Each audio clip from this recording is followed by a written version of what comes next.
Constipation is no fun, but if you struggle with controlling your bladder, did you know constipation can actually cause you to lose control of your urine or make incontinence worse?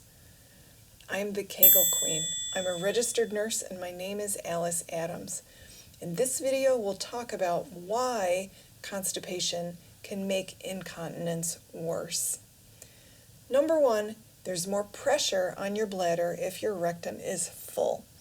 So here's your pelvis, and here in your pelvic cavity, your rectum and your uterus and your bladder are all nestled in here right up against each other. If your rectum is full, it's putting physical pressure against your bladder. Your bladder just doesn't have as much room, and that can affect incontinence.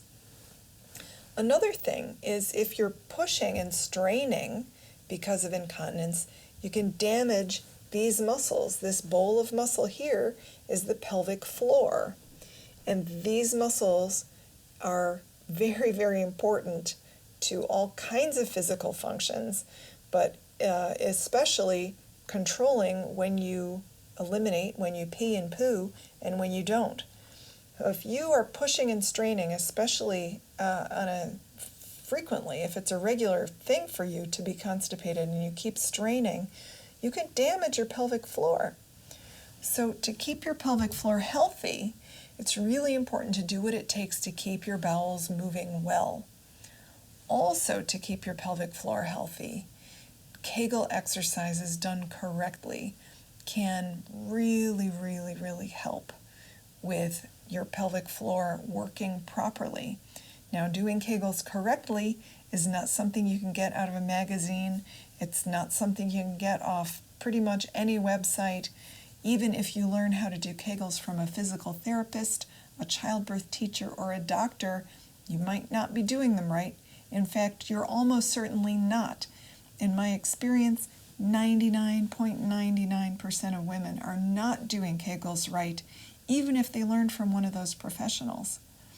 So doing Kegels correctly is totally doable. It's simple, but you have to find out how. Andrea in Florida, who's part of my program, wrote to me and she said, Alice, now I changed her name. Her name's not really Andrea, but for privacy, we're going to call her Andrea. She wrote to me and she said, Alice, great news.